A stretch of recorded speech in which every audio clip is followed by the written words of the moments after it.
이란이 휴전을 구걸하고 있습니다. 이유는 단 한 가지, 바로 대한민국이었죠. 한국산 방공망이 다 떨어질 때까지 버텨보려 했던 이란. 하지만 한국의 생산력은 상상 초월이었습니다.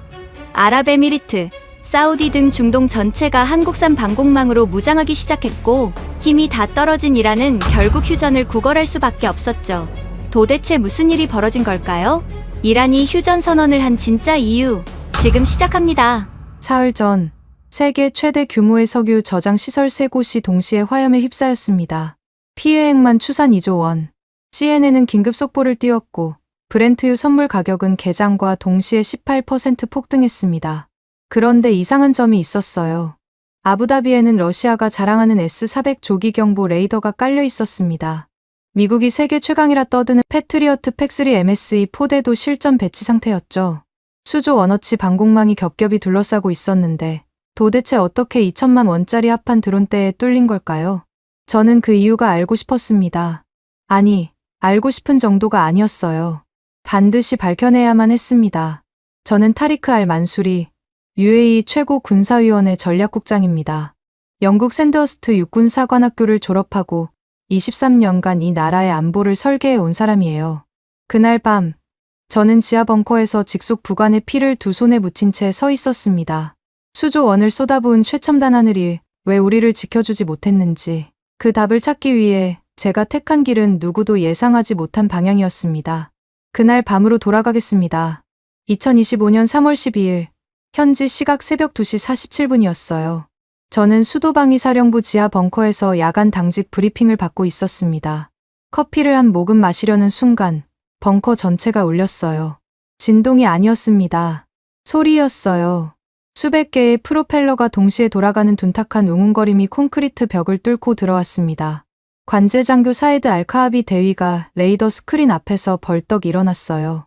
국장님, S-400에 경보 신호가 없습니다. 저는 사이드의 말을 처음에 이해하지 못했습니다. 경보가 없다니요. 밖에서 저 소리가 나는데 경보가 없다니.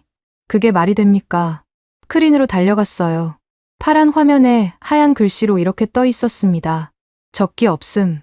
1조 원짜리 러시아 레이더가 보여주는 답이 그거였어요. 하늘에 아무것도 없다. 깨끗하다. 안전하다. 거짓말이었습니다. 사이드가 광학 카메라를 수동으로 돌렸어요. 화면에 잡힌 것은 칠흑 같은 밤하늘을 빽빽하게 메우고 기어오는 검은 점들이었습니다. 샤헤드 136 자폭 드론. 이란이 후티 반군에 넘긴 2천만 원짜리 합판 비행체가 지상 100m 아래를 바퀴벌레처럼 기어오고 있었어요. 동시에 고도 40km 상공에서는 파테마이너스 110 탄도미사일이 마하5로 낙하하고 있었습니다. 위아래를 동시에 찌르는 혼합포화 공격. 현대전에서 가장 악랄한 전술이죠. S-400이 왜 먹통이 됐는지는 나중에 알았습니다. 이란의 전파 교란이었어요. 그것도 첨단 기술이 아니라 구식 재밍이었습니다. 1조 원짜리 최신 레이더가 적의 초보적인 방에 전파 한 방에 눈이 멀어버린 겁니다. 제 서명으로 도입을 밀어붙였던 장비였어요. 제가 직접 모스크바까지 날아가서 성능 시험을 참관하고 대통령 각하 앞에서 자신 있게 보고했던 바로 그 레이더였습니다. 등골이 서늘해졌어요. 분노가 아니었습니다. 수치심이었어요. 패트리어트로 전환합니다. 사헤드의 목소리가 갈라졌습니다. 최후의 카드였어요. 미국이 세계 최강이라 자부하는 패트리어트 팩3 MSE. 한 발에 60억 원짜리 요격 미사일이 발사대에서 솟구쳤습니다. 벙커 모니터에 흰 연기줄이 선명하게 찍혔어요. 첫 번째 드론이 공중에서 산산조각 났습니다. 두 번째, 세 번째도 터졌어요. 섬광이 터질 때마다 벙커 안에서 짧은 환호가 새어 나왔습니다. 그런데 저는 환호할 수 없었어요. 계산이 끝났거든요. 60억 원짜리로 2천만 원짜리를 쏘고 있었습니다. 300대 1의 가격 비율. 밖에서 기어오는 드론은 수십 기였고 패트리어트 재고는 한정돼 있었어요. 이건 요격이 아니라 파산이었습니다. 3분이었습니다. 정확히 3분. 재고 소진. 반복합니다. 패트리어트 전탄 소진. 사헤드의 비명이 벙커를 찢었어요. 발사대가 텅 비어버린 겁니다. 세계 최강이라던 미국의 방패가 3분 만에 바닥났습니다. 남은 드론대가 텅 빈 영공을 유유히 가로질렀어요. 막을 것이 아무것도 없었습니다.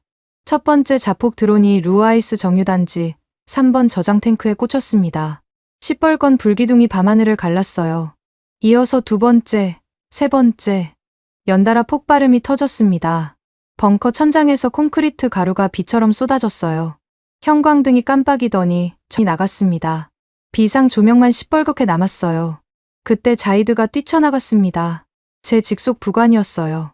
28살, 군 경력 5년 차의 청년 장교였습니다. 자이드가 뭘 하려는지 바로 알았어요. 옥상에 수동 대공포가 한정 남아 있었거든요. 자이드 서! 소리를 질렀습니다. 자이드는 멈추지 않았어요. 계단을 3칸씩 뛰어올랐습니다. 저도 뒤따라 뛰었어요. 옥상에 올라서는 순간 귀가 찢어졌습니다. 정유단지 방향에서 불기둥이 4개째 솟구치고 있었어요. 검은 연기가 하늘을 덮었습니다. 항공유 타는 냄새가 폐를 찔렀어요. 자이드가 대공포 손잡이를 움켜쥐려는 순간 벙커 상부를 향해 돌진하는 드론 한 기가 보였습니다. 프로펠러 소리가 아니었어요. 바람을 가르는 비명 같은 소리였습니다. 자이드가 저를 밀쳤어요. 등 뒤로 넘어지면서 콘크리트 바닥에 어깨가 부딪혔습니다. 눈앞이 하얘졌어요. 굉음이 터졌습니다. 파편이 사방으로 튀었어요. 정신을 차렸을 때 자이드가 제 위에 엎어져 있었습니다. 피가 따뜻했어요. 자이드의 등에서 쏟아지는 피가 제 전투복을 적시고 있었습니다. 자이드를 뒤집어 안았어요. 파편이 등과 옆구리를 관통한 상태였습니다. 자이드의 입에서 핏방울이 터졌어요. 눈동자의 초점이 흔들렸습니다. 국장님. 자이드의 목소리가 너무 작았어요. 귀를 갖다 댔습니다. 왜 우리의 비싼 하늘은 정작 우리를 지켜주지 않습니까? 대답하지 못했습니다. 할 말이 없었어요. 수조 원을 쏟아부었습니다. 세계 최고라는 러시아 레이더를 깔았고 세계 최강이라는 미국 미사일을 배치했어요. 제가 직접 골랐고 제가 직접 서명했습니다. 그런데 그 화려한 카탈로그 속 숫자들이 오늘 밤 자이드 한 명 지켜주지 못했어요. 자이드의 손이 축 늘어졌습니다. 28살이었어요. 저는 자이드를 아는 채 한참을 움직이지 못했습니다. 정유단지에서 타오르는 불빛이 자이드의 얼굴을 비추고 있었어요. 평온한 표정이었습니다. 마치 잠든 것 같았어요. 제 손을 내려다봤습니다. 자이드의 피로 흠뻑 젖어 있었어요. 손목의 브라이틀링 시계 유리판 위로 핏방울이 또르르 흘렀습니다. 닦았어요. 닦이지 않았습니다. 벙커로 내려왔을 때 사헤드가 피해 보고를 올리고 있었어요. 정유시설 3곳 전소, 민간인 사상자 17명, 군 인명피해 3명, 자이드 이름이 3번째에 적혀 있었습니다. 사헤드의 눈이 빨갛게 충혈돼 있었어요. 저는 벙커 의자에 앉았습니다. 두 손을 무릎 위에 올려놓았어요. 자이드의 피가 마르면서 손가락 사이가 끈적거렸습니다. 정유시설 화재 진압 보고가 무전으로 쏟아지고 사헤드가 피해 복구 절차를 외치고 참모들이 분주하게 오갔어요. 저는 그 소음 속에서 한 가지 사실만 또렷하게 깨달았습니다. 세계 최강이라는 이름표를 붙이고 천문학적인 돈을 뜯어간 무기들이 싸구려 합한 드론 앞에서 3분을 버티지 못했다는 것. 이름값이 아니라 실전 성능이 전부라는 것. 그리고 그 대가를 자이드가 제 목숨 대신 치렀다는 것. 항공유 타는 냄새가 환기구를 타고 벙커 안까지 스며들었습니다. 그 냄새가 자이드의 피 냄새와 뒤섞였어요. 저는 그 냄새를 평생 잊지 못할 겁니다. 아니, 잊으면 안 됩니다. 이 나라의 하늘을 남의 손에 맡긴 대가가 얼마나 참혹한지 제가 똑똑히 기억해야 하니까요. 새벽 5시, 동이 트기 시작했습니다. 정유단지에서 피어오르는 검은 연기가 붉은 아침 하늘을 더럽히고 있었어요. 저는 피 묻은 전투복을 갈아입지 않은 채 차에 올랐습니다. 갈 곳이 있었어요. 팰리스 호텔.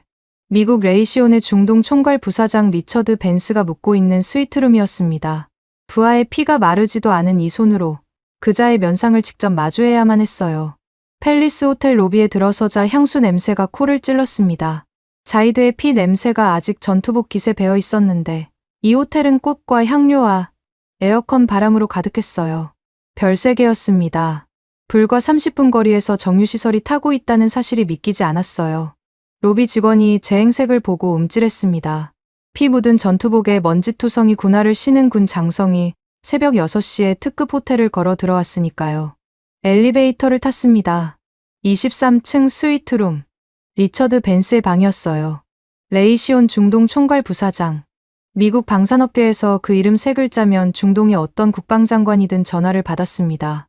저도 그 이름 앞에서 미소를 짓고 악수를 하고 와인잔을 기울였어요. 23년간요. 그런데 오늘은 달랐습니다. 제 손에는 와인잔 대신 부하의 피가 묻어 있었거든요. 문을 두드리지 않았습니다. 보안 코드를 알고 있었어요.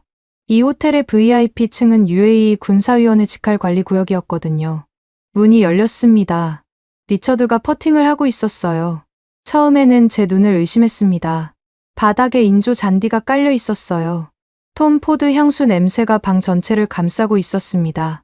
실크 잠옷 차림의 리처드가 퍼터를 부드럽게 흔들며 골프공을 컵 안에 밀어넣고 있었어요.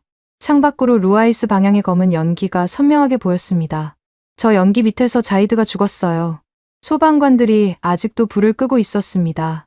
그런데 이 인간은 퍼팅을 하고 있었어요. 오, 타리크. 이 시간에 무슨 일이야? 리처드가 고개도 안 들고 말했습니다.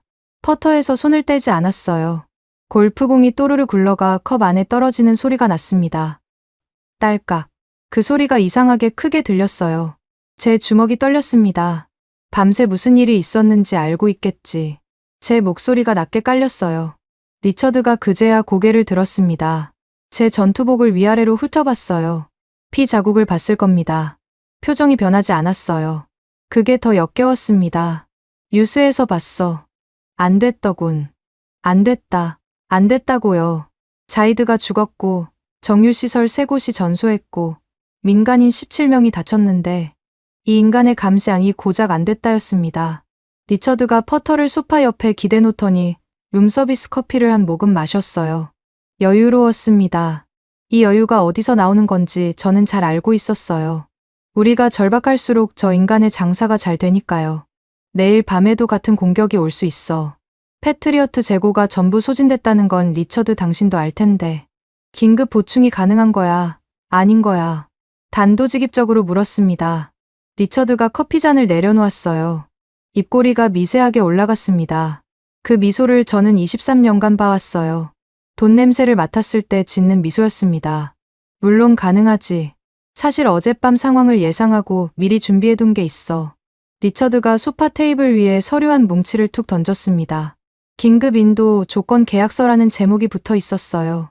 저는 첫 페이지를 넘겼습니다. 두 번째 페이지에서 손이 멈췄어요. 전시 리스크 할증.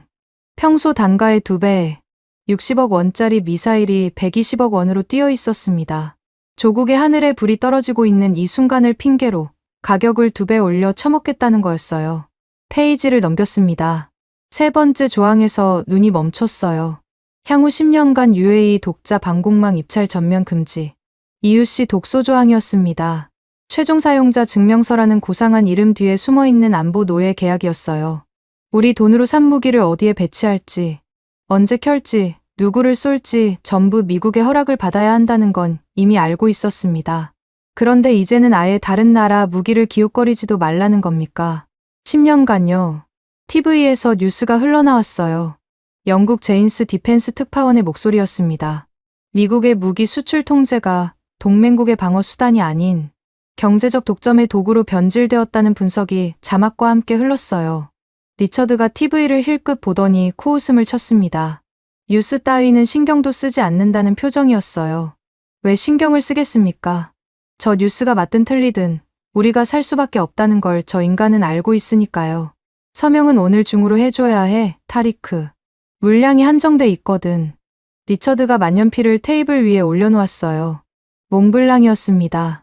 펜 하나가 자이드 월급석 달치였어요. 저는 그 펜을 내려다봤습니다. 서명하면 내일 밤은 막을 수 있을지도 모릅니다. 하지만 그 대가로 향후 10년간 이 나라의 하늘은 완전히 미국의 소나기에 들어가는 거였어요. 서류를 테이블에 도로 내려놓았습니다. 리처드의 눈썹이 미세하게 움직였어요. 제가 즉석에서 서명할 거라고 확신했던 모양입니다. 당연하겠죠. 23년간 저는 늘 그래왔으니까요. 미국이 내미는 서류에 도장을 찍고 감사합니다 하고 악수를 하고 와인을 마셨습니다. 하지만 오늘은 제 손에 와인이 아니라 자이드의 피가 묻어 있었어요. 생각 좀 해보겠다. 리처드의 미소가 처음으로 굳어졌습니다. 저는 돌아서서 방을 나왔어요. 엘리베이터를 타고 지하 주차장으로 내려갔습니다. 약속이 하나 더 있었거든요.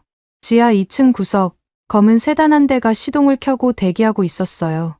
뒷문이 열렸습니다. 안에 앉아있는 사내가 보였어요. 빅토르 페트로프, 러시아 국영 무기 수출사 로소보론엑스포르트의 중동 지부장이었습니다. 미국의 대안을 찾아야 했어요.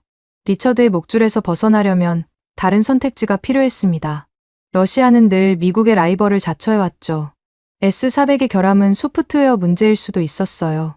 업그레이드 버전이 있다면 들어볼 가치는 있었습니다. 페트로프가 보드카 냄새를 풍기며 악수를 내밀었어요. 새벽부터 마신 건지 눈이 벌겋게 충혈돼 있었습니다. 태블릿 PC를 꺼내 들며 거창하게 입을 열었어요. 타리크 국장, 어젯밤 일은 유감이다. 하지만 S400에 문제가 있었던 게 아니라 운용 프로토콜에 미숙함이 있었던 거야. 우리 최신 S500 시스템을 보면 생각이 달라질 거다. 운용 미숙이라고요. 1조 원을 주고 산 레이더가 적의 구식 재밍 한 방에 먹통이 됐는데 그게 우리 탓이라는 겁니까? 참았습니다. 일단 들어보기로 했어요. 페트로프가 태블릿 화면을 제게 돌렸습니다. S500 브리핑 자료가 로딩되기 시작했어요. 진행 바가 절반쯤 찼을 때 화면이 멈췄습니다. 페트로프가 화면을 톡톡 두드렸어요. 반응이 없었습니다. 다시 두드렸어요. 화면이 까매졌습니다. 저절로 꺼져버린 겁니다. 페트로프의 얼굴이 빨갛게 달아올랐어요. 태블릿을 흔들고 뒷면을 탁탁 치고 전원 버튼을 연타했습니다. 30초가 지나서야 겨우 화면이 다시 켜졌어요. 그런데 아까 띄워놨던 브리핑 파일이 날아가 있었습니다. 페트로프가 헛기침을 하며 파일을 다시 찾기 시작했어요. 저는 그 모습을 묵묵히 지켜봤습니다. 브리핑용 태블릿조차 제대로 돌아가지 않는 나라가 세계 최첨단 방공 레이더를 만든다고요. 어젯밤 이란의 재밍에 뚫린 게 운용 미숙이 아니라 시스템 자체의 결함이라는 걸 페트로프 본인이 지금 이 태블릿으로 증명해 보이고 있었어요. 본인은 모르고 있었겠지만요. 가까스로 브리핑 화면을 띄운 페트로프가 S500의 성능 재원을 읊기 시작했습니다. 숫자는 화려했어요. 탐지 거리 600km, 동시 교전 표적 10개, 요격 고도 최대 200km. 그런데 제가 물었습니다. 어젯밤 S400이 이란 재밍에 뚫린 원인 분석 보고서를 가져왔느냐고요. 페트로프의 입이 닫혔어요. 3초 정도 침묵이 흘렀습니다. 그건 본국에서 별도로 조사 중이다. 시간이 좀 필요해. 시간이요. 내일 밤에도 드론이 날아올 수 있는데 시간이 필요하다. 그러면서 새 시스템을 사라는 겁니까? 고장 원인도 모른 채 더 비싼 후속 모델을 밀어붙이는 장사꾼의 전형이었어요. 페트로프가 다시 태블릿을 조작하려다 또 화면이 멈췄습니다. 이번에는 아예 재부팅이 시작됐어요. 러시아어로 된 로딩 화면이 느릿느릿 돌아갔습니다. 더 볼 것도 없었습니다. 차 문을 열고 내렸어요. 주차장 콘크리트 기둥에 등을 기대고 섰습니다.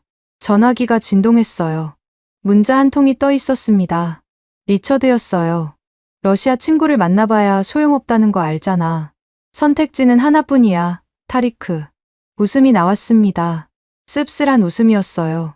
리처드는 제가 페트로프를 만난다는 걸 알고 있었습니다. 이 호텔 지하 주차장까지 감시하고 있었다는 뜻이죠. 놀랍지도 않았어요. 23년간 이 판에서 일하면서 배운 게 있었습니다. 미국은 동맹국의 방패를 파는 게 아니라 목줄을 파는 거였어요. 그리고 러시아는 그 목줄의 대안인 척하면서 더 허접한 목줄을 파는 거였습니다. 주머니에서 자이드의 피가 묻은 손수건을 꺼냈어요. 벙커에서 자이드의 입가를 닦아줬던 것이었습니다.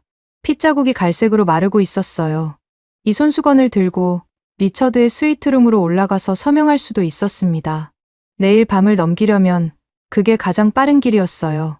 하지만 그러면 10년이었습니다. 10년간 미국의 허락 없이는 하늘을 지킬 수도 다른 방패를 찾을 수도 없는 노예 계약. 자이드가 목숨으로 보여준 교훈을 고작 2배짜리 청구서와 맞바꾸는 짓이었어요. 못합니다. 죽어도 못해요. 전화기를 꺼냈습니다. 연락처를 뒤졌어요. 2달 전에 받아놓고 한 번도 걸지 않았던 번호가 있었습니다. 한국, 서울. 명함에는 이렇게 적혀 있었어요. 박진우, LIG넥스원 하나에어로스페이스 연합 중동 수출 TF장. 당시에는 관심도 없었습니다.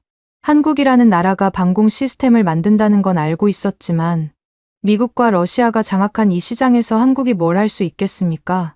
그렇게 생각했었어요. 그런데 지금은 달랐습니다. 미국은 목줄을 팔고 러시아는 고장난 장난감을 팔고 있었어요. 이 두 길 말고 세 번째 길이 필요했습니다. 아니, 필요한 정도가 아니었어요. 없으면 내일 밤 또 누군가가 자이드처럼 죽을 수도 있었습니다. 손수건을 주머니에 다시 넣었습니다. 전화기의 통화 버튼을 눌렀어요. 신호음이 울렸습니다. 서울은 이 시각 낮이었을 겁니다. 세 번째 신호음이 울릴 때 상대방이 받았어요. 단단하고 절제된 목소리였습니다. 박진우입니다. 저는 창밖을 봤어요. 주차장 램프 너머로 아부다비 스카이라인이 보였습니다. 정유단지 방향의 하늘이 아직도 검었어요. 검은 연기가 이 도시의 자존심을 더럽히고 있었습니다. 미국의 청구서와 러시아의 고장난 태블릿 사이에서 저는 한 번도 가본 적 없는 세 번째 길 위에 발을 올렸습니다. 타리크 알 만수리입니다. UAE 최고 군사위원회 전략국장이에요. 박 본부장, 지금 당장 아부다비로 올 수 있겠습니까? 왕궁 회의실 문이 열리는 순간 공기의 무게가 달랐습니다.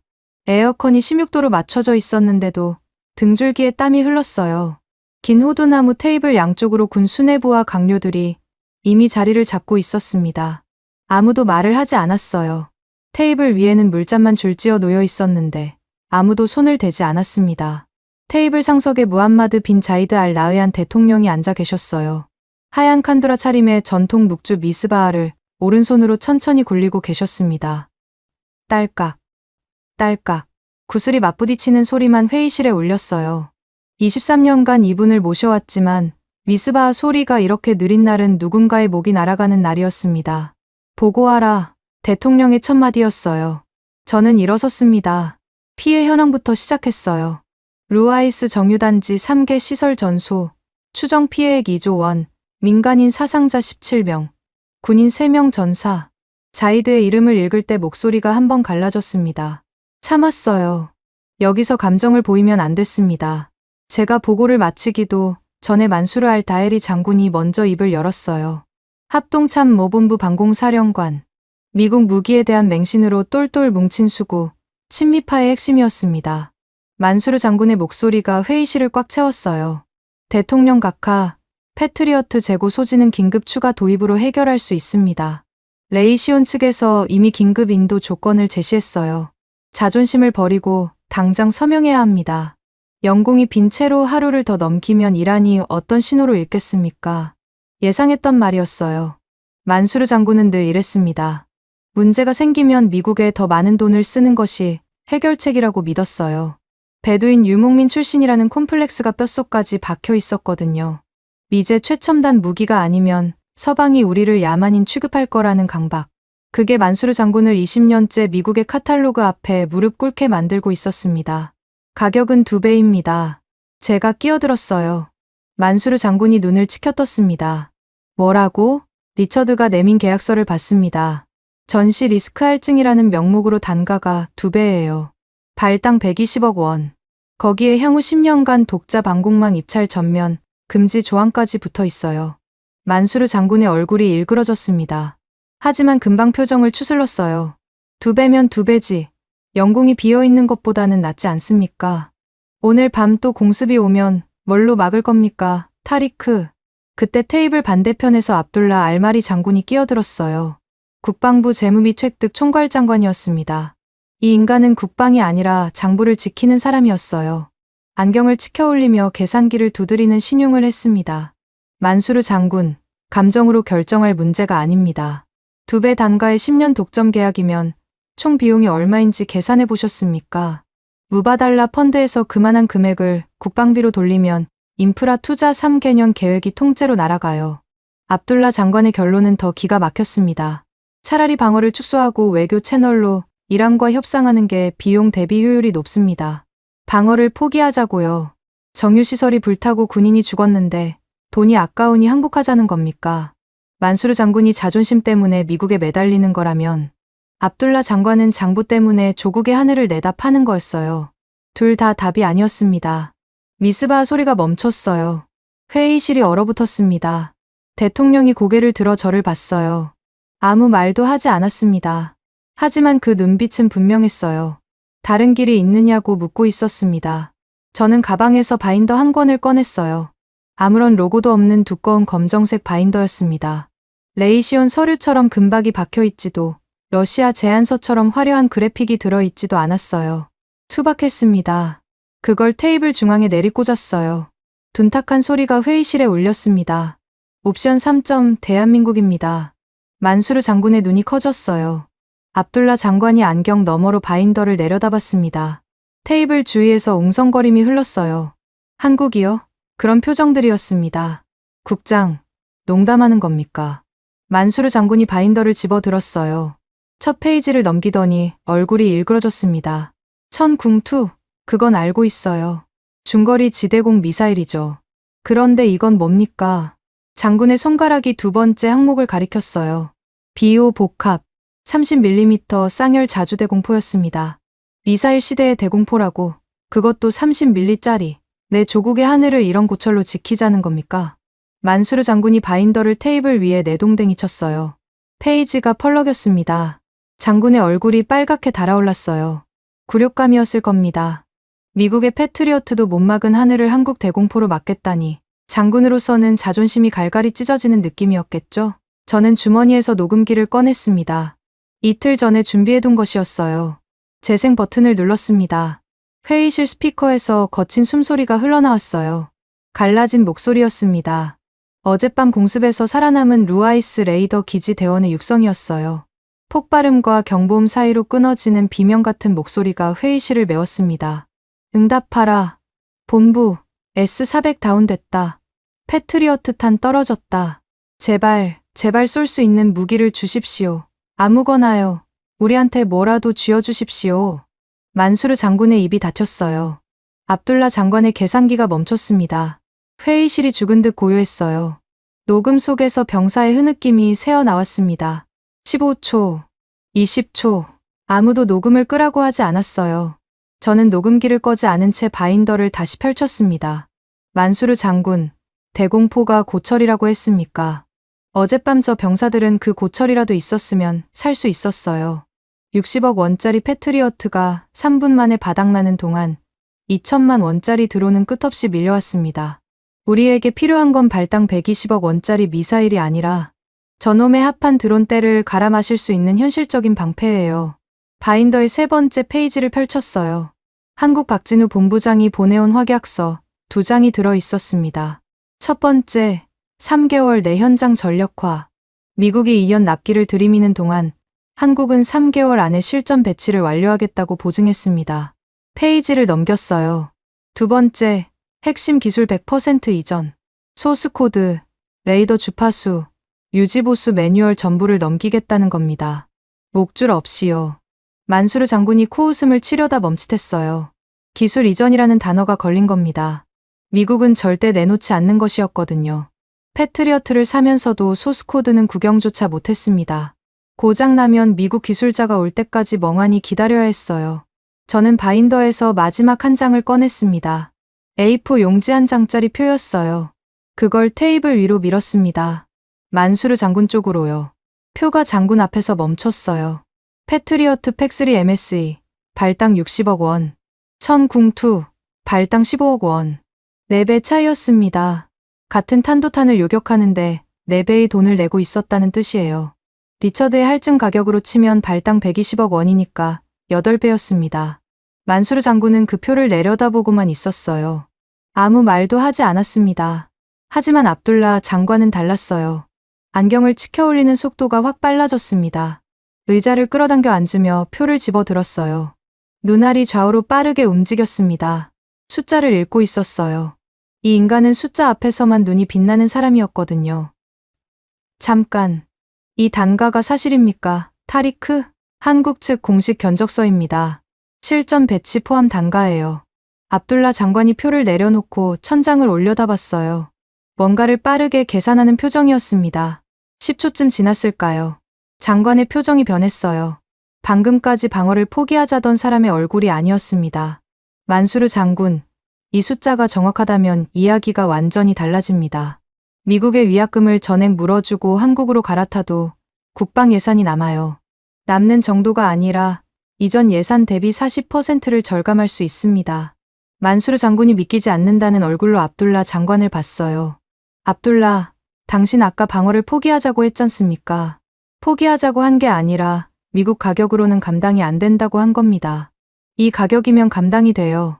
감당이 되는 정도가 아니라 왜 진작 이 옵션을 안 받는지 모르겠습니다. 회의실의 공기가 흔들렸어요. 아까까지 장부 타령을 하던 냉혈한 관료가 숫자 하나에 완전히 돌변한 겁니다. 만수르 장군의 입이 벌어졌어요. 둘도 없는 아군이라고 믿었던 숫자파가 갑자기 한국 편을 들기 시작했으니까요. 장군이 고개를 돌려 대통령을 봤습니다. 대통령은 아무 표정 없이 미스바흐를 다시 굴리고 있었어요. 딸깍, 딸깍, 딸깍. 성능은 어떻습니까? 대통령의 두 번째 질문이었어요. 오늘 회의에서 나온 말이 총 3마디째였습니다. 보고하라. 그리고 지금 이 질문. 카탈로그 재원으로는 패트리어트와 대등하거나 일부 항목에서 우위입니다. 하지만 실전 검증이 필요합니다. 각하, 솔직하게 말했어요. 한국 무기가 종이 위에서 뛰어나다는 건 알겠지만 제가 카탈로그만 보고 1조 원짜리 러시아 레이더를 밀어붙인 결과가 어젯밤이었거든요. 카탈로그는 거짓말을 합니다. 실탄만이 진실을 말해요. 대통령이 미스바흐를 멈췄어요. 구슬이 맞부딪히는 소리가 사라졌습니다. 회의실이 무덤처럼 고요했어요. 대통령의 시선이 제 오른손으로 내려왔습니다. 자이드의 피가 손톱 밑에 아직 남아 있었어요. 오늘 아침 3번을 씻었는데도 지워지지 않았습니다. 대통령이 그걸 봤어요. 미스바흐를 테이블 위에 내려놓았습니다. 딸깍도 아닌 묵직한 소리였어요. 사막에서 쏴봐라. 그게 전부였습니다. 미국 몰래 사막 한가운데서 실탄으로 직접 증명해보라는 지시였어요. 만수르 장군이 뭔가 말하려고 입을 열었지만 대통령이 이미 의자에서 일어나고 있었습니다. 회의는 끝이었어요. 저는 바인더를 챙겨 회의실을 나왔습니다. 복도에서 전화기를 꺼냈어요. 박진우 본부장의 번호를 눌렀습니다. 신호음이 2번 울리고 상대방이 받았어요. 박 본부장, 시연이 승인됐습니다. 장소는 사막 실탄 사격장이에요. 기한은 최대한 빠르게. 한 가지 조건이 있습니다. 잠깐 숨을 골랐어요. 실탄입니다. 카탈로그 말고 진짜 불을 뿜어야 해요. 서방의 우아한 쓰레기인지, 동방의 무자비한 쇠몽둥이인지 사막에서 증명해 보십시오. 전화 너머로 짧은 침묵이 흘렀습니다. 그리고 박진우 본부장의 목소리가 들려왔어요. 흔들림이 없었습니다. 3주 안에 현장에 서겠습니다. 장비와 인원 전부 데리고요. 전화를 끊었어요. 복도 창문으로 아부다비 스카이라인이 보였습니다. 정유단지 방향의 연기는 아직도 완전히 거치지 않았어요. 저 연기가 거치기 전에 이 나라의 하늘에 새로운 방패를 올려야 했습니다. 카탈로그가 아니라 실탄으로 증명된 방패를요. 사막 사격장에 도착했을 때 온도계는 51도를 가리키고 있었습니다. 숨을 들이마시면 폐가 타는 것 같았어요. 모래바람이 수평으로 날아와 얼굴을 때렸습니다. 고글을 쓰지 않으면 눈을 뜰 수 없는 수준이었어요. VIP 관람석은 에어컨이 가동되는 대형 텐트였습니다. 만수르 장군이 먼저 와 있었어요. 옆에 압둘라 장관, 그리고 참모 6명이 앉아 있었습니다. 모두 냉수를 마시며 이마에 땀을 닦고 있었어요. 에어컨 텐트 밖으로 시선을 돌렸습니다. 300m 전방 모래폭풍 한가운데 한국 방산팀이 진을 치고 있었어요. 조동길 상무가 보였습니다. 창원 방산 공장에서 40년을 버텨온 60대 아재였어요. 작업복 주머니에서 맥심 모카골드 봉지를 꺼내 종이컵에 쏟고 있었습니다. 물통에서 미지근한 물을 따라 저어 마셨어요. 옆에서 젊은 엔지니어 셋이 천궁2 발사대 캘리브레이션을 점검하고 있었습니다. 비오복합의 30mm 쌍열포 포신이 모래바람 속에서 묵직하게 하늘을 겨누고 있었어요. 조 상무의 손가락 마디마다 용접 화상 자국과 굳은 살이 박혀 있었습니다. 그 손이 컵라면 뚜껑을 뜯고 있었어요. 51도 사막에서 뜨거운 국물을 마시는 인간이 또 있을까 싶었습니다. 그때 에어컨 텐트 입구가 열리더니 초대받지 않은 얼굴이 나타났어요. 리처드 벤스였습니다. 선글라스에 린넨 셔츠 차림이었어요. 땀 한 방울 없는 얼굴로 텐트 안에 들어서며 입을 열었습니다. 동방의 장난감이 터지는 꼴을 구경하러 왔어. 초대는 안 받았지만 관람은 자유 아니겠어? 만수르 장군 쪽을 힐끗 보며 웃었어요. 장군이 고개를 돌렸습니다. 쫓아내라는 말은 하지 않았어요. 내심 리처드와 같은 생각이었을 겁니다. 한국 장비가 실패하면 다시 미국으로 돌아갈 명분이 생기니까요. 시연 개시 10분 전이었어요. 그때 비오 복합의 레이더 화면이 갑자기 지지직거리기 시작했습니다. 화면에 노이즈가 끼더니 신호가 흔들렸어요. 제 무전기로 조상무의 목소리가 터져 들어왔습니다. 국장님, 외부 재밍 감지됐습니다. 주파수 패턴 분석 중입니다. 외부 재밍. 이 사막 한가운데서 누가 전파 방해를 걸겠습니까? 고개를 들어 하늘을 봤어요. 사격장 상공 먼 곳에 점 하나가 보였습니다. 미군 전자전기였어요. 이 시연을 감시하고 있었던 겁니다. 감시만 한 게 아니었어요. 고의로 재밍 전파를 쏘아 한국 장비의 레이더를 교란하고 있었습니다. 리처드의 입꼬리가 올라갔어요. 모르는 척했지만 저 비행기가 왜 저기 있는지 리처드가 모를 리 없었습니다. 만수르 장군의 얼굴이 창백해졌어요. 레이더가 먹통이 되면 어젯밤에 S-400 꼴이 반복되는 거였으니까요. 무전기에서 욕설이 터졌습니다. 조동길 상무의 목소리였어요. 한국어였기 때문에 텐트 안의 아랍인들은 알아듣지 못했지만 성난 기세만큼은 언어가 필요 없었습니다. 3초간 욕을 퍼붓더니 뭔가를 세게 걷어차는 소리가 났어요. 발전기였습니다. 그리고 정확히 3초 후 레이더 화면이 다시 선명해졌어요. 저는 모래바람 사이로 조상무의 모습을 봤습니다. 노트북 위에 엎드려 키보드를 두드리고 있었어요. 나중에 들은 설명으로는 아날로그 주파수 대역으로 우회하는 프로토콜을 수동으로 전환한 거였습니다. 미국의 전자전 교란을 3초 만에 무력화시킨 거예요. 리처드의 미소가 처음으로 굳어졌습니다. 교전. 조상무의 구령이 사막을 찢었어요. 믹스커피 묻은 입에서 나온 한마디였습니다. 비호의 30mm 쌍열포가 불을 뿜었어요. 포구에서 터져나온 화염이 모래를 양옆으로 쓸어버렸습니다. 귀를 틀어막아야 할 정도의 굉음이었어요. 에어컨 텐트의 천이 진동으로 출렁거렸습니다. 상공에서 진입하던 가상 적기, 저공 드론 떼가 갈기갈기 찢어졌어요. 분쇄라는 표현이 정확했습니다. 드론의 형체가 남지 않았어요. 합판 파편이 쇳가루로 변의 모래 위에 가루처럼 흩뿌려졌습니다. 5초였어요.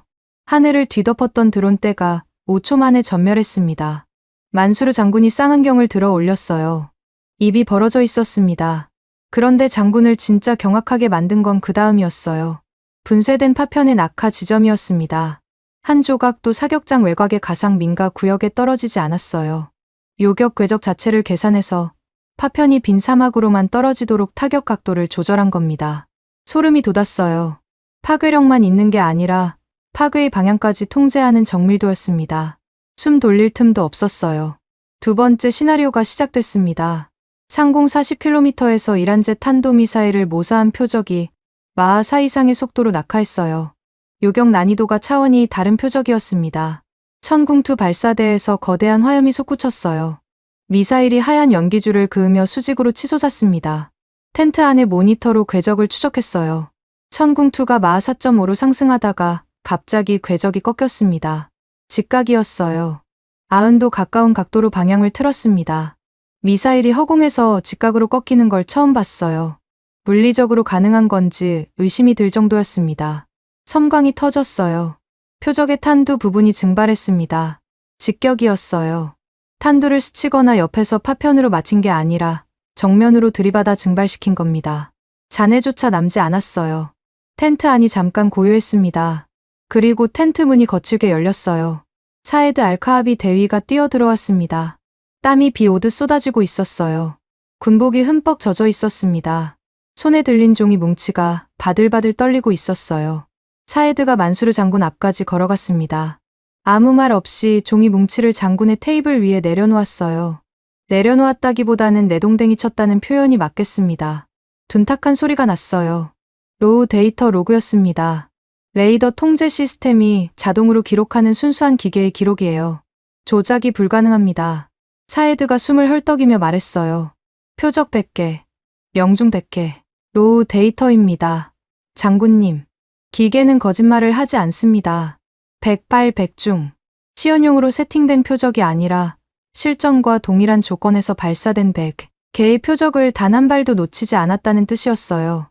미군의 재밍 방해까지 받으면서요. 만수르 장군이 로그지를 집어 들었습니다. 한 장 한 장 넘겼어요. 손가락이 미세하게 떨리고 있었습니다. 마지막 페이지까지 넘긴 뒤 장군이 쌍안경을 내려놓았어요. 의자에 털썩 주저앉았습니다. 입을 열지 않았어요. 사막 바람 소리만 텐트 천을 때렸습니다. 리처드를 봤어요. 선글라스 너머의 표정은 읽을 수 없었지만 있는 셔츠 가슴팍이 빠르게 오르내리고 있었습니다. 리처드가 아무 말 없이 텐트를 나갔어요. 모래바람 속으로 사라지는 뒷모습이 처음으로 작아 보였습니다. 조동길 상무가 모래투성이 작업복을 털며 텐트 쪽으로 걸어오고 있었어요. 종이컵에 남은 믹스커피를 마지막으로 한 모금 들이켰습니다. 그 60대 아재의 굳은 살 박힌 손이 방금 세계 최강이라 불리던 것들의 콧대를 완벽하게 부러뜨렸어요. 카탈로그가 아니라 블로요. 화려한 프레젠테이션이 아니라 30ml 포탄과 컵라면 국물로요. 만수르 장군이 의자에서 천천히 일어났습니다. 장군의 눈이 빨갛게 충혈돼 있었어요. 자존심 때문이 아니었습니다. 20년간 미국 카탈로그만 맹신하며 부하들의 목숨을 맡겨온 자신에 대한 분노였을 겁니다. 장군이 텐트 밖으로 나가 조 상무 앞에 섰어요. 아무 말 없이 오른손을 이마에 올렸습니다. 거수경례였어요. 작업복 차림의 한국 민간인 엔지니어에게 UAE 합동참모본부 방공사령관이 거수경례를 붙인 겁니다. 조 상무가 멈칫했어요. 커피 묻은 입을 손등으로 쓱 닦더니 장군에게 어색한 목례를 했습니다. 모래바람이 두 사람 사이를 스쳐갔어요. 저는 그 장면을 멀리서 지켜보며 주머니 속의 손수건을 만졌습니다. 자이드의 피가 묻은 손수건이었어요. 자이드가 원했던 답이 지금 이 사막에서 불을 뿜었습니다. 왕궁 비상국무회의실로 돌아왔을 때 대형 스크린에는 비오가 드론을 찢어발기는 영상이 무한 반복 재생되고 있었습니다. 30mm 쌍열포가 불을 뿜는 순간, 드론이 쇳가루로 분쇄되는 순간, 천궁2가 허공에서 직각으로 꺾이며 탄두를 증발시키는 순간, 같은 장면이 반복될 때마다 회의실의 공기가 묵직해졌어요. 스크린 옆 소형 모니터에는 프랑스 르몽드 특파원의 긴급 타전이 자막으로 흐르고 있었습니다. 미국의 안보 우산이 스스로 낸 구멍을 한국이 경이로운 실전 능력으로 메웠다. 그런 내용이었어요. 유럽 언론이 먼저 알아본 겁니다. 미국의 독점이 금이 가고 있다는 거요. 만수르 장군은 사막에서 돌아온 뒤 한마디도 하지 않았어요. 어제까지 고철이라 비웃던 장비가 눈앞에서 백발백중을 찍는 걸 직접 목격한 사람의 침묵이었습니다. 압둘라 장관은 반대로 입이 바빠졌어요. 참모들에게 한국 측 단가표를 복사해 돌리고 있었습니다. 숫자가 확인된 이상 이 인간은 멈추지 않을 거였어요. 그때 제 전화기가 울렸습니다. 리처드였어요. 받았습니다. 타리크, 잘 들어. 내가 방금 워싱턴과 통화했다. 리처드의 목소리가 달랐어요. 퍼팅을 하며 여유를 부리던 톤이 아니었습니다. 칼날 같았어요.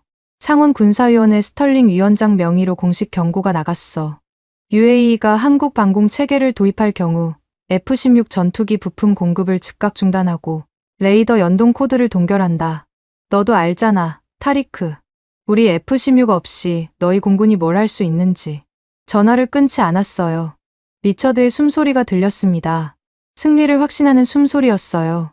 맞는 말이었거든요. UAE 공군의 핵심 전력은 미국제 F-16이었습니다. 부품 공급이 끊기면 정비불능이에요. 레이더 연동 코드가 동결되면 전투기가 이륙해도 표적을 잡을 수 없습니다. 눈먼 전투기나 마찬가지였어요. 전화를 끊고 회의실을 둘러봤습니다. 만수르 장군의 얼굴에 공포가 번지고 있었어요. 사막에서 한국 장비에 감화되어 거수 경례까지 붙였던 장군이 미국의 전투기, 카드 앞에서 다시 흔들리기 시작한 겁니다. 타리크, 이건 다른 문제야. 방공망은 바꿀 수 있어. 하지만 공군력이 마비되면 우린 끝이야. 한국과의 협상을 일단 멈추고 미국과 다시 대화해야 합니다. 만수르 장군의 목소리가 떨리고 있었어요. 두려움이었습니다. 미국이라는 거대한 그림자가 다시 드리워지자 사막에서 목격한 진실마저 덮어버리려는 거였어요.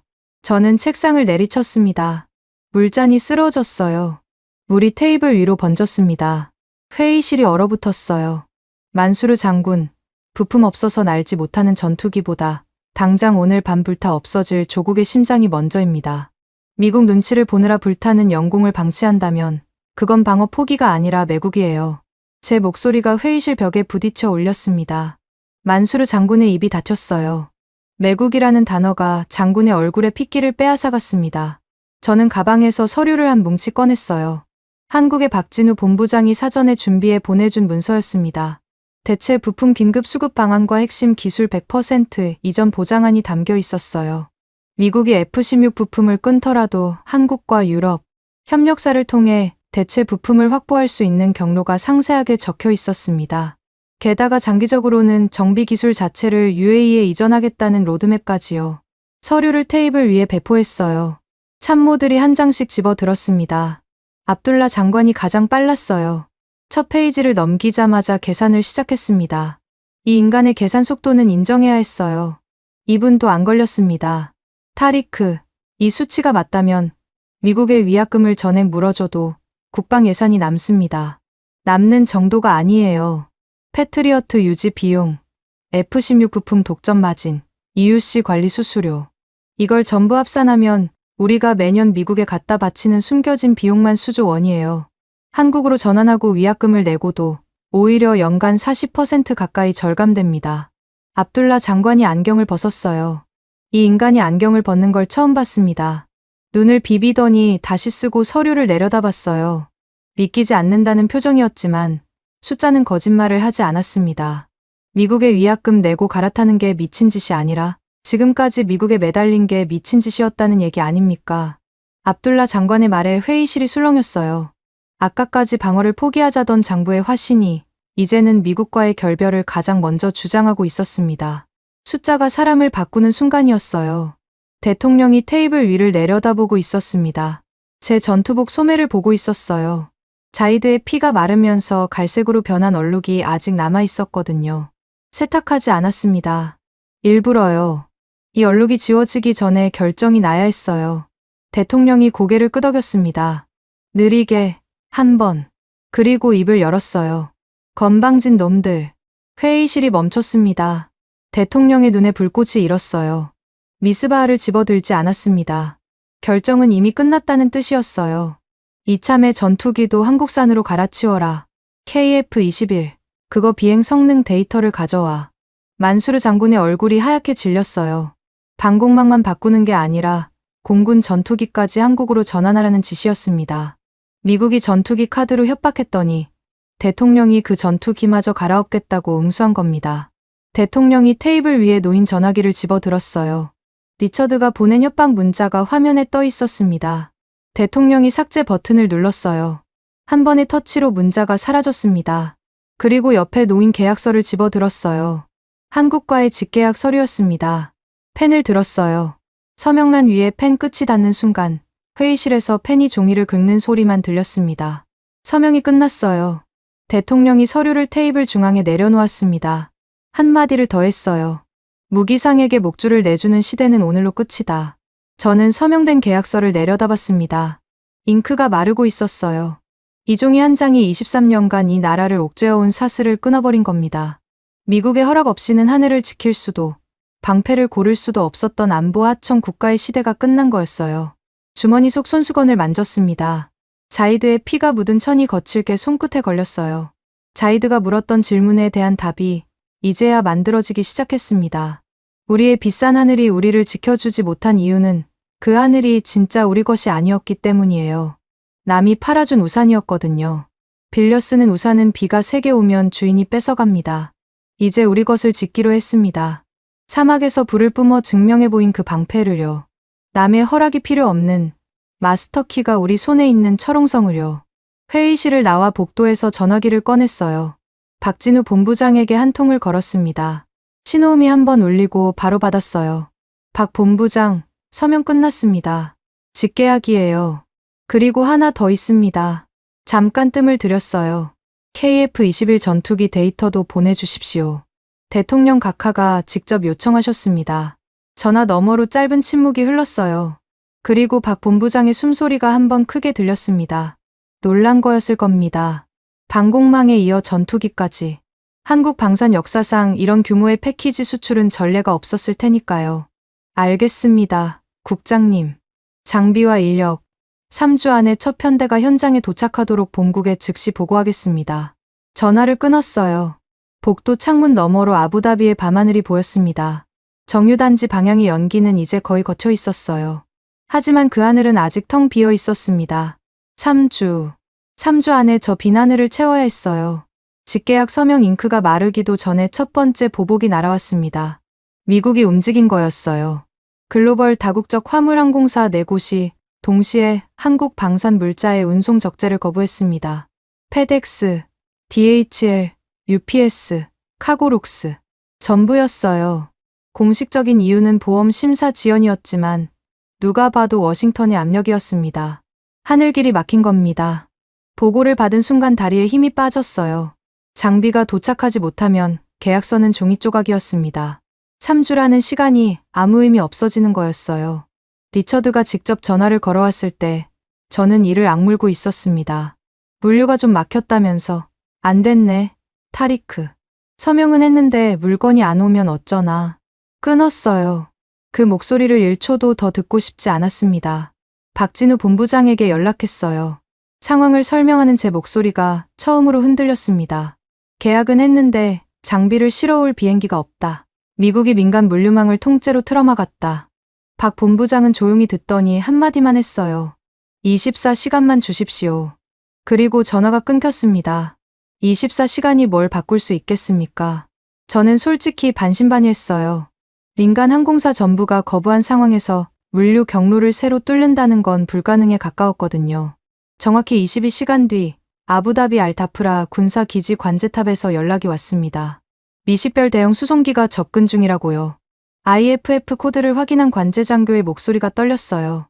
국장님, 한국 공군 소속 C-17 글로브 마스터입니다. 귀를 의심했어요. C-17은 전략 수송기입니다. 군용이에요. 민간 물류가 막히자 대한민국 국방부가 특례 작전을 승인하고 자국 공군 수송기를 직접 보낸 겁니다. 활주로로 뛰어나갔어요. 엔진 소리가 사막을 뒤흔들었습니다. 회색 동체에 태극 마크가 선명한 거대한 수송기가 활주로에 내려앉았어요. 바퀴가 콘크리트를 물고 비명을 질렀습니다. 엔진 역추력에 모래가 양옆으로 폭풍처럼 날렸어요. 화물칸 램프가 내려왔습니다. 안에서 천궁투 통제소 모듈과 비오 복합 차체가 고정 벨트에 묶여 있었어요. 그리고 그 장비들 사이에서 작업복 차림의 사내들이 우르르 쏟아져 나왔습니다. 조동길 상무가 맨 앞이었어요. 작업복 주머니에서 맥심 모카골드를 꺼내 흔들며 활주로에 첫 발을 디뎠습니다. 그 뒤로 엔지니어 20여 명이 공구 가방을 메고 줄지어 내렸어요.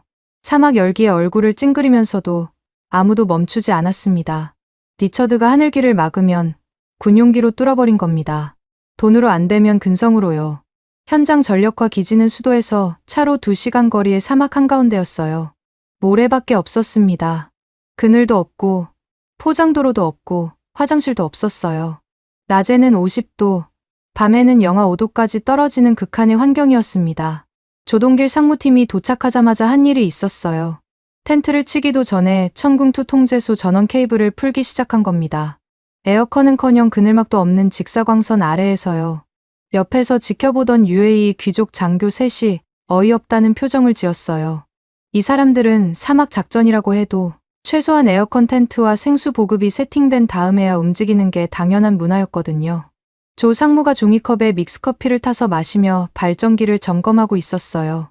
젊은 엔지니어 하나가 컵라면을 끓이고 있었습니다. 50도 사막에서 뜨거운 라면을 먹는 거였어요. 아랍 장교 하나가 통역관 아미르 킴에게 물었습니다.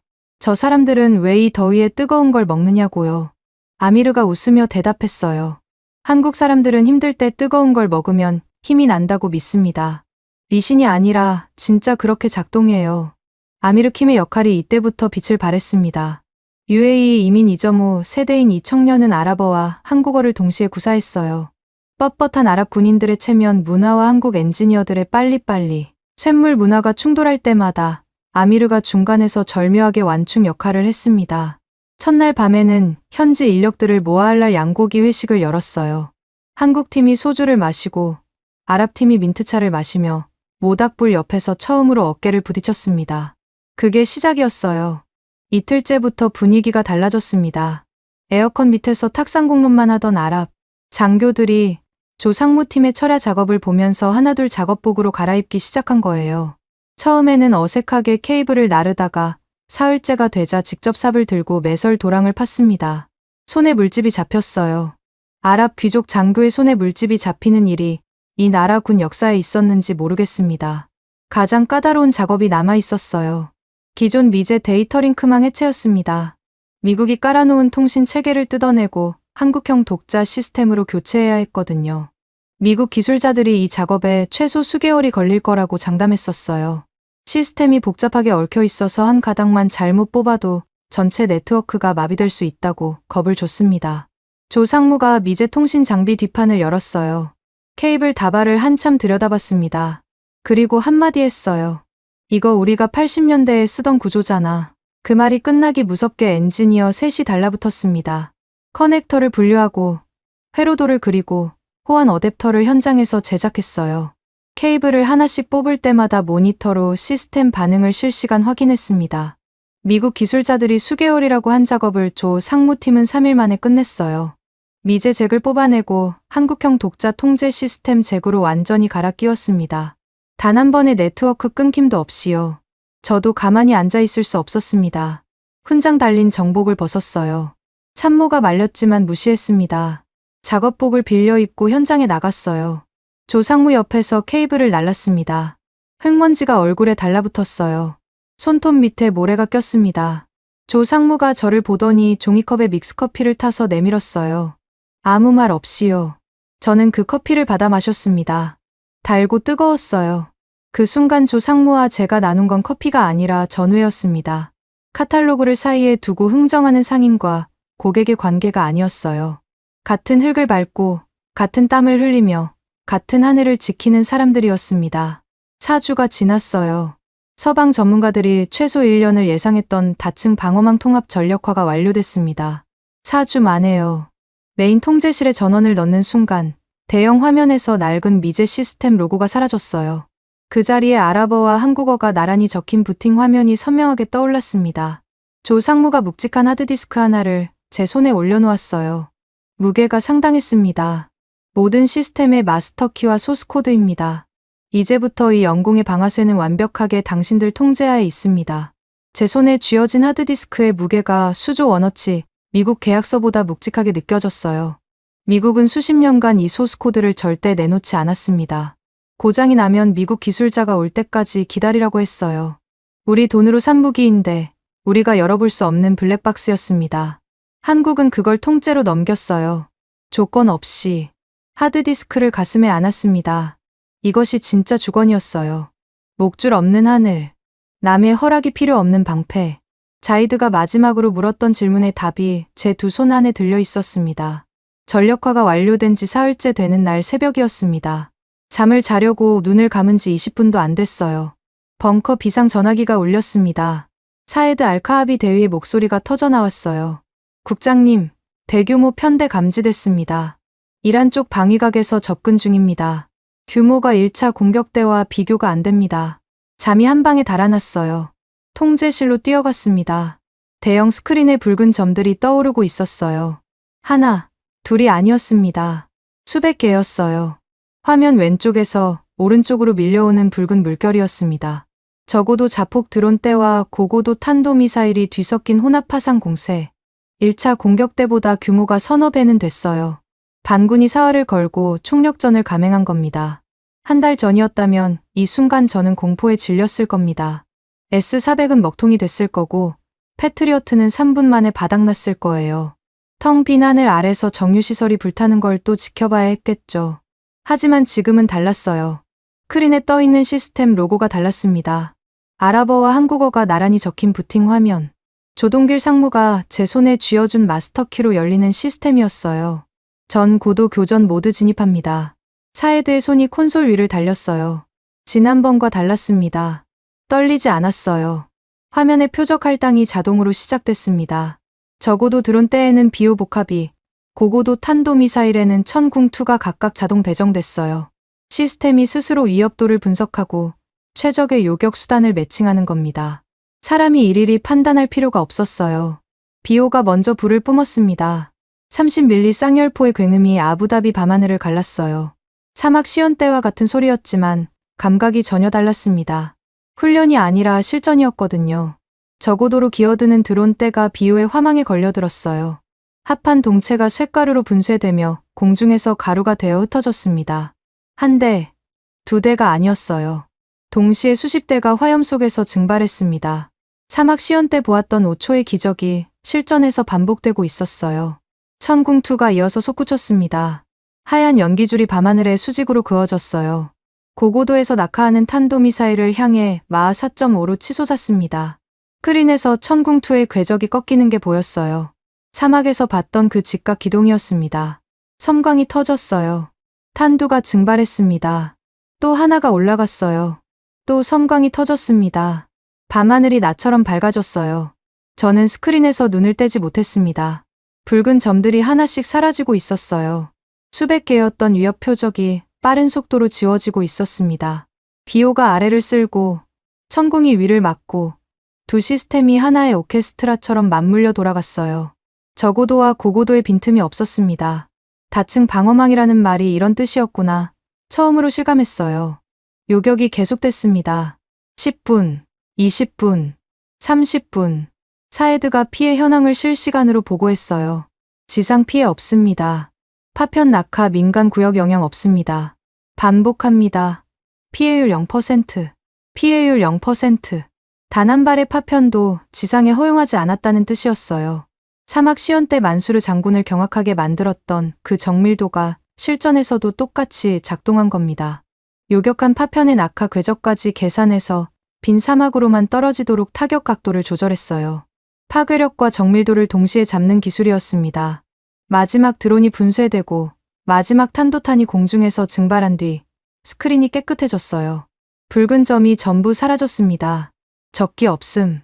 한 달 전 S400이 거짓말로 띄웠던 그 문구가 이번에는 진짜로 떠 있었습니다. 진짜 깨끗한 하늘이었어요. 벙커 안에서 환호성이 터졌습니다. 사헤드가 헤드셋을 벗어 던졌어요. 관제 요원들이 자리에서 벌떡 일어나 서로를 끌어안았습니다. 저는 의자에 앉은 채 움직이지 못했어요. 다리에 힘이 풀렸거든요. 긴장이 아니라 안도감이었습니다. 한 달 전 이 벙커에서 자이드가 죽었어요. 같은 벙커에서 같은 종류의 공격을 이번에는 단 한 명의 사상자 없이 막아냈습니다. 다음 날 아침, 전 세계 군사 매체가 동시에 속보를 쏟아냈어요. 디펜스 뉴스가 가장 먼저 달렸습니다. 강대국 50년 안보 독점의 붕괴 서막이라는 제목이었어요. 제인스 디펜스가 뒤따랐고 CNN 국제부가 특파원을 급파했습니다.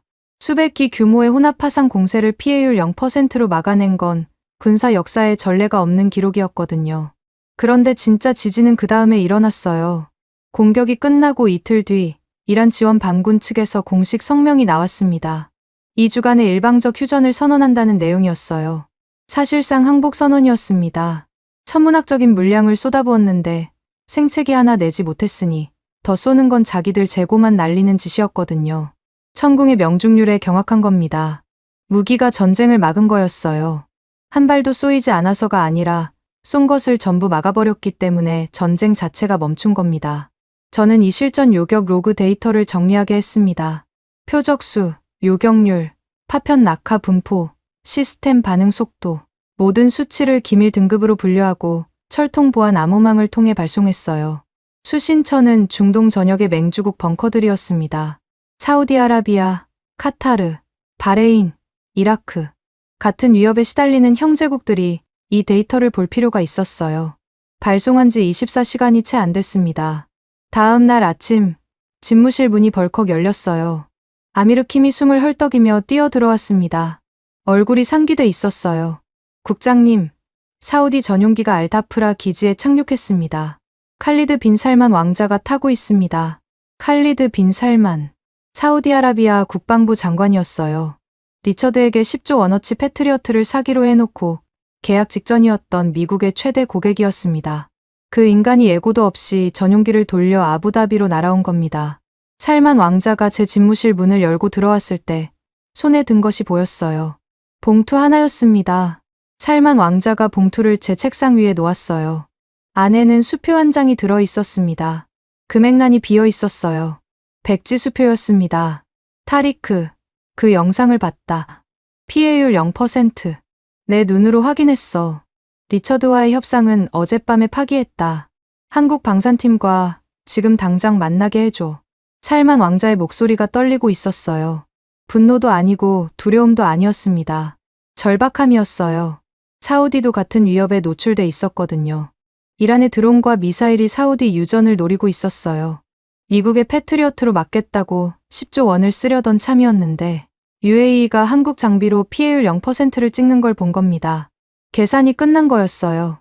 그날 오후부터 제 집무실 전화기가 미친 듯이 울리기 시작했습니다. 카타르 참모총장, 바레인 국방차관, 이라크 합동참모의장. 전부 같은 질문이었어요. 한국 방산팀과의 연결을 요청했습니다. 아미르 킴이 전화 응대만으로 목이 쉬었어요. 집무실 문이 닫힐 틈이 없었습니다. 아미르가 지친 얼굴로 저를 보며 말했어요. 국장님, 백지수표를 들고 문을 두드리는 특사들 때문에 문짝이 떨어져 나갈 지경입니다. 웃음이 나왔어요. 한 달 전에는 한국이라는 이름을 꺼냈을 때 만수르 장군이 코웃음을 쳤었습니다. 고철이라고 했어요. 활과 화살이라고 했어요. 그런데 지금은 중동의 맹주들이 줄을 서고 있었습니다. 실전이 모든 걸 뒤집은 거였어요. 그 와중에 리처드의 소식이 들려왔습니다. 사우디가 패트리어트 계약을 파기하자 리처드가 직접 리야드 사우디 대사관까지 찾아갔다고 했어요. 무기 가격을 50% 깎아주겠다고 구걸했다고 합니다. 1년 전이었으면 사우디가 두 손으로 받았을 제안이었어요. 하지만 경비병들이 리처드를 입구에서 막아섰다고 합니다. 면회 불가, 문전박대였어요. 일주일 뒤 역사적인 회의가 열렸습니다. UAE, 사우디, 카타르 국방 수뇌부가 아부다비에 모였어요. 의제는 하나였습니다. 미국의 보복성 금융 제재를 원천 봉쇄할 방어막을 구축하자는 거였어요. 미국이 가장 무서워하는 카드가 뭔지 이 사람들은 잘 알고 있었습니다. 달러였어요. 페트로 달러 시스템으로 중동의 목줄을 쥐고 흔드는 게 미국의 핵심 무기였거든요. 세 나라가 자발적으로 오일머니를 차출했습니다. 규모가 천문학적이었어요. K방산연합펀드라는 이름이 붙었습니다. 한국 무기 도입과 유지 보수, 기술 이전, 합동 훈련을 위한 전용 기금이었어요. 달러가 아닌 자체 통화 바스켓으로 결제 구조를 짜버렸습니다. 미국이 금융 제재 카드를 꺼내더라도 먹히지 않는 구조를 만든 거예요. 쉴 새 없이 울리는 전화기를 보며 저는 창밖을 바라봤습니다. 아부다비의 밤하늘이 고요했어요. 한 달 전에는 저 하늘에서 드론이 쏟아졌습니다. 자이드가 죽었어요. 정유시설이 불탔습니다. 50년간 서방이 독점해온 안보의 질서가 흔들림 없이 유지되고 있었죠. 그런데 지금 저 고요한 하늘 아래서 그 질서가 무너지고 있었어요. 서방의 카탈로그가 아니라 한국의 실탄이 새로운 표준을 쓰고 있었습니다. 주머니에서 손수건을 꺼냈어요. 자이드의 피가 묻은 손수건이었습니다. 갈색 얼룩이 바래지고 있었어요. 손수건을 쥔 채 중얼거렸습니다. 자이드, 내가 물었던 질문에 답이 나왔다. 우리의 비싼 하늘이 우리를 지켜주지 못한 건 그 하늘의 열쇠가 우리 손에 없었기 때문이었어. 이제는 있다. 우리가 쥐고 있어. 전화기가 또 울렸어요. 받았습니다. 이번에는 오만이었어요. 사막 한가운데 올라선 K실드 연합 방어망 기지는 한 달 전의 허허벌판과 전혀 다른 곳이었습니다. 콘크리트 경납고가 줄지어 섰고 천궁2 발사대 6기가 사방을 노려보고 있었어요. 비호 복합 차량들이 외곽 경계선을 따라 배치돼 있었습니다. 기지 정문에는 아랍어와 한국어가 나란히 새겨진 표지석이 서 있었어요. 준공식 날이었습니다. 하늘이 맑았어요. 한 달 전 정유단지를 뒤덮었던 검은 연기 대신 각국 국기가 사막 바람에 펄럭이고 있었습니다. UAE, 사우디, 카타르, 바레인, 오만, 그리고 그 한가운데에 태극기가 걸려 있었어요. 바람이 불 때마다 태극 문양이 선명하게 펼쳐졌습니다. 활주로 한 편이 눈에 들어왔어요. 거기에 다른 풍경이 있었습니다.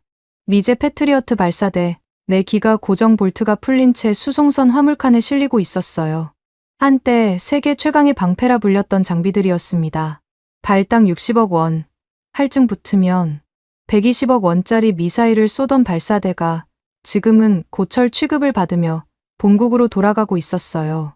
크레인이 발사대를 들어 올릴 때 삐걱거리는 소리가 났습니다. 녹이 슬어 있었어요. 아무도 정비하지 않은 지 오래된 거였습니다. 쓸모가 없어진 순간부터 아무도 돌보지 않았거든요. 수송선 옆에 미국 기술자 셋이 서 있었어요. 아무 말 없이 발사대가 실리는 걸 지켜보고 있었습니다. 한 명이 담배를 피우고 있었어요. 제가 사막 바람에 날려갔습니다. 23년간 이 사막에서 제왕처럼 군림했던 미국 방산의 뒷모습이 저것이었어요. 준공식 단상이 기지 중앙 광장에 세워져 있었습니다. 연단 위에 MBG 대통령이 올라섰어요. 하얀 칸두라 차림의 미스바하는 보이지 않았습니다. 오늘은 결정의 날이 아니라 선언의 날이었으니까요. 대통령 옆에 사우디 칼리드 빈 살만 왕자, 카타르 국방장관, 바레인 참모총장이 나란히 서 있었어요. 그 옆에 박진우 본부장과 조동길 상무가 있었습니다. 조 상무의 모습이 눈에 박혔어요. 정장이 아니었습니다. 작업복이었어요. 4주간 사막에서 입었던 바로 그 작업복이었습니다. 세탁은 했지만 기름때가 완전히 빠지지 않았어요. 주머니에 맥심 모카골드 봉지가 삐죽 튀어나와 있었습니다. 손가락 마디에 용접 화상과 굳은 살이 사막 햇빛에 선명하게 드러났어요. 옆에 선박진우 본부장도 마찬가지였습니다. 양복을 입었지만 소매에 모래 자국이 남아 있었어요. 이 사람들은 호텔에서 프레젠테이션을 한 게 아니라 사막에서 직접 삽을 들었던 사람들이었습니다. 엠비지 대통령이 단상에서 내려왔어요. 참모들이 따라가려 했지만 대통령이 손을 들어 제지했습니다. 혼자 걸어갔어요. 조동길 상무 앞에 멈춰 섰습니다. 대통령의 손에 작은 상자가 들려 있었어요. 상자를 열었습니다. 안에 훈장이 있었어요. 국가 최고 등급이었습니다. UAE 군인도 받기 어려운 훈장을 외국인 민간인에게 수여하는 건 이 나라 역사에 전례가 없는 일이었어요. 대통령이 조 상무의 작업복 가슴팍에 직접 훈장을 달았습니다. 작업복 원단이 얇아서 핀이 잘 꽂히지 않았어요. 대통령이 2번 시도했습니다. 3번째 핀이 들어갔어요. 조 상무가 어색하게 서 있었습니다. 뭐라고 해야 할지 모르는 표정이었어요. 대통령이 조 상무의 손을 잡았습니다. 굳은 살 박인 2 손을요. 악수가 아니었어요. 2 손으로 감싸 쥐었습니다. 박진우 본부장에게도 같은 훈장이 수여됐어요. 박 본부장이 고개를 숙여 인사했습니다. 대통령이 고개를 끄덕였어요. 광장에 모인 군 수뇌부와 병사들이 일제히 박수를 쳤습니다. 사우디 살만 왕자가 가장 먼저 기립했어요. 카타르, 바레인, 오만 대표단이 뒤따랐습니다. 그 박수 소리를 들으며 저는 자리를 비웠어요. 가야 할 곳이 있었거든요. 메인 통제실로 들어갔습니다. 사헤드가 당직을 서고 있었어요. 제가 들어오는 걸 보고 경례를 올렸습니다. 저는 고개를 끄덕이고 서버 콘솔 중앙으로 걸어갔어요. 주머니에서 작은 명판을 꺼냈습니다. 며칠 전에 직접 주문한 거였어요. 금속 재질의 아랍어로 이름이 새겨져 있었습니다. 자이드. 명판을 서버 콘솔 중앙에 올려놓았어요. 이 콘솔이 UAE 전체 방공망의 심장이었습니다. 모든 레이더 데이터가 여기로 모이고 모든 요격 명령이 여기서 나갔어요. 자이드가 목숨으로 지키려 했던 하늘의 중심에 자이드의 이름을 올려놓은 겁니다. 목이 메었어요. 참으려 했습니다. 눈물이 볼을 타고 흘렀어요. 닦지 않았습니다. 사헤드가 뒤에서 묵묵히 서 있었어요. 아무 말도 하지 않았습니다. 서버 팬이 돌아가는 윙 소리만 통제실에 울렸어요. 자이드, 내가 마지막으로 물었지. 왜 우리의 비싼 하늘은 우리를 지켜주지 않느냐고. 이제 이 하늘은 우리 것이다. 남이 빌려준 우산이 아니라 우리가 직접 지은 철옹성이야. 그리고 이 철옹성의 심장에 내 이름이 새겨져 있어. 한참을 서 있다가 통제실을 나왔습니다. 복도를 걸어 밖으로 나갔어요. 준공식 광장에서는 여전히 행사가 진행 중이었습니다. 그런데 광장 한쪽에서 눈에 띄는 광경이 보였어요. 리처드의 아부다비 팰리스 지사 사무실이 있던 건물이었습니다. 1달 전까지 톰 포드 향수 냄새가 진동하던 그 사무실. 지금은 간판이 바뀌어 있었어요. K방산 중동 헤드쿼터. 한국어와 아랍어가 병기된 새 간판이 걸려 있었습니다. 건물 앞에서 한국 직원 2이 장비를 옮기고 있었어요. 리처드가 보였습니다. 건물 입구에 서 있었어요. 양복은 구겨져 있었고 린넨 셔츠도 아닌 평범한 남방을 입고 있었습니다. 손에 열쇠 뭉치가 들려 있었어요. 사무실 열쇠였습니다. 한국 직원 하나가 다가가자 리처드가 열쇠를 내밀었어요. 한국 직원이 받았습니다. 리처드의 손이 미세하게 떨렸어요. 고개를 돌렸습니다. 건물을 한번 올려다보더니 돌아섰어요. 캐리어를 끌고 주차장으로 걸어갔습니다. 뒷모습이 작았어요. 1달 전 팰리스 스위트룸에서 퍼팅을 하며 조국의 비극을 안 됐다. 한마디로 넘기던 사내의 뒷모습이 아니었습니다. 몽블랑 만년필로 목줄 계약서를 내밀던 제국주의 상인의 뒷모습이 아니었어요. 시대가 바뀌었다는 걸 온몸으로 실감하는 패배자의 뒷모습이었습니다. 광장으로 돌아왔어요. 살만 왕자를 비롯한 주변국 수뇌부들이 자리에서 일어나 기립박수를 치고 있었습니다. K방산이 중동의 새로운 안보 표준이 되었다는 선언이 막 나온 순간이었어요. 박수 소리가 사막 바람을 뚫고 퍼졌습니다. 조동길 상무가 단상에서 내려오고 있었어요. 훈장이 작업복 가슴팍에서 반짝이고 있었습니다. 저는 조 상무에게 걸어갔어요. 조 상무가 멈춰 섰습니다. 저를 올려다봤어요. 두 손을 내밀었습니다. 조 상무의 손을 잡았어요. 굳은 살 박인 용접 화상 자국이 있는 40년간 쇳덩이를 만져온 손이었습니다. 거칠었어요. 하지만 이 손이 이 나라의 하늘을 다시 세웠습니다. 카탈로그가 아니라 실탄으로, 프레젠테이션이 아니라 컵라면과 믹스커피로, 에어컨 텐트가 아니라 50도 모래폭풍 한가운데서요. 조 상무가 제 손을 꽉 쥐었어요. 힘이 셌습니다. 아무 말도 필요 없었어요. 우리는 카탈로그를 사이에 두고 흥정하는 상인과 고객이 아니었습니다.